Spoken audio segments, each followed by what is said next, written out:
Нову школу, яка руйнується, почали ремонтувати. Будівельники зносять аварійні перегородки. Нагадаємо, у селі Пісків Костопільської громади тріщить ліцей, який 4 роки тому лише збудували. Там тріщини на стінах та просідає фундамент. Батьки бояться пускати туди дітей на 1 вересня.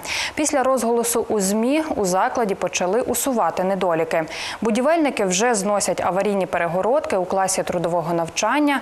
Із 23 серпня планують підсилювати фундамент. Навчальний рік у ліцеї розпочнеться вчасно, кажуть у облдержадміністрації. Відновлять працівники підрядної організації стіни і внутрішнє опорядження.